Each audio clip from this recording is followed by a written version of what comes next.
From my all-day conference at Chelmsford, because I was attending my first ever conference for one of the multi-level marketing companies which I am a distributor for. That's Utility Warehouse, just in case you're wondering whether or not this was going to be a blatant plug or whether I was going to mention the company. Let's just get it out in the open.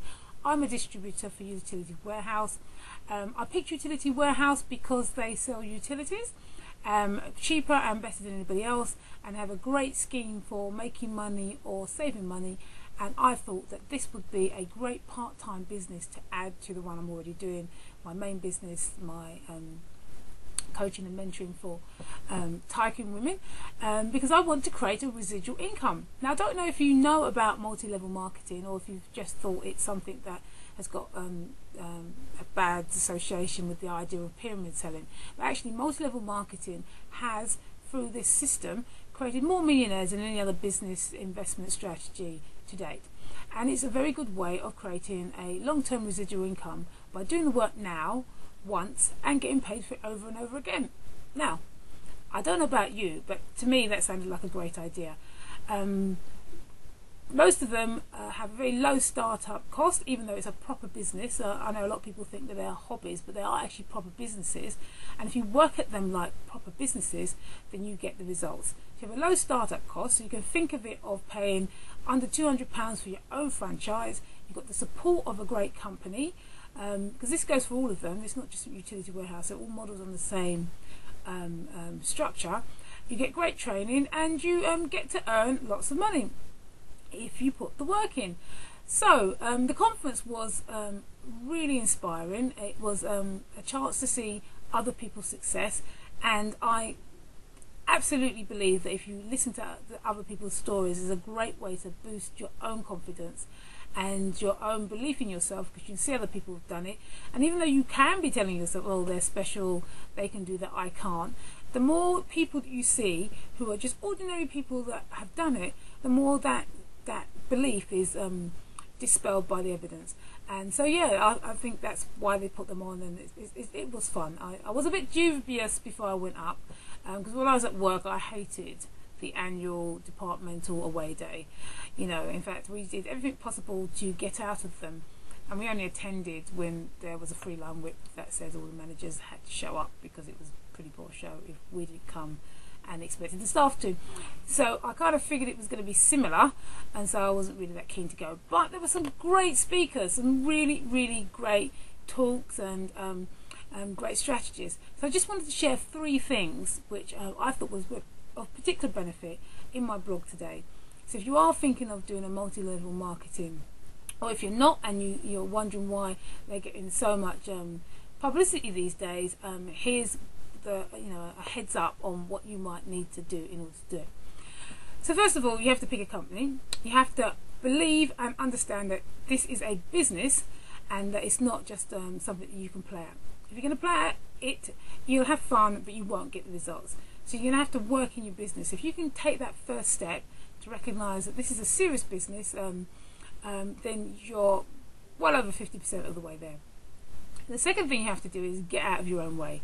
Now, we've all got these stories and ideas in our head of who we are and who we think we should be and how people see us. And what you're going to be doing now is you're going to be talking to lots of people you know and people you don't know, in a different vein. You're going to be talking to them about purchasing decisions. And for a lot of people, that means you're going to be selling. Okay, there's a lot to be said about thinking about creating people, giving people the opportunity to purchase something rather than selling. However, if you've got into your head that selling isn't something you like to do, then that's something you're going to have to overcome. You're going to have to overcome all the barriers that you have to this idea of approaching people that you know who see you in a different way, or approaching people that you don't know and offering them something that they may turn you down for if you want to be successful. So the second thing you have to do is get out of your own way and do the things that you feel uncomfortable about doing, even though you're uncomfortable about them, because you know that eventually they will net you results. The third thing you're going to have to do is to change the way you think, because whether you think you can or whether you think you can't, you're right. And if you think you won't make money at this business, you won't. And if you think you will, you will. And the nicest thing about the conference is there's loads of people who've done it, who've followed the system, who've done exactly what they were told and have created great residual incomes. And so part of the thing that you really need to do is to believe that the system works, because they're giving you evidence to show you that it does. So if you can embody that, if you can believe that the system works, if you can get out of your own way and if you can do your work, you can make a lot of money out of a multi-level marketing product, providing you sell the right product to the right people at the right price. It's just like any other business, you know, those things have got to be in place as well.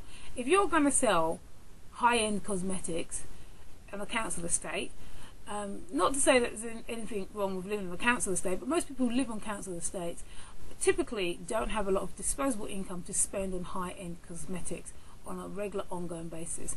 So your client spend is going to be low, so your income is going to be low. However, if you live in a middle class area where everyone shops on Waitrose and they're very used to buying high-end cosmetics anyway, and what you're doing is showing them a better, easy to access product, then you're going to have more customers. So you need to do your due diligence when you pick what you're going to sell. Not because you can't sell anything, because obviously people make money at any multi-level marketing business, but you still need to treat it in terms of a business about who your market is and who you're going to have access to. So you sell to the right people. What else can I tell you about it? Well, not much more, because I don't want to go on too long. I know it's late and I just want to post up my blog before the day's over, so I've got my challenge in. Actually, I've done the challenge, but I still feel compelled to keep blogging, because one, I like doing it, and I like to share stuff with you. Hopefully you find it useful. And it just, I don't know, there's just this thing about not having a break. Once I started, I'll probably be blogging till I'm 50. So yeah, I'm going to mix it up, as I was saying yesterday, between doing the video ones and doing the writing ones. And I hope you find them interesting. And yeah, so I'll see you tomorrow with a blog, possibly going to be a written one tomorrow. So I'll see you tomorrow. Good night, have a great, what's left of today. I think there's about 8 minutes of it left, if that. So have a great rest of Sunday, and be hopefully in contact with you again tomorrow.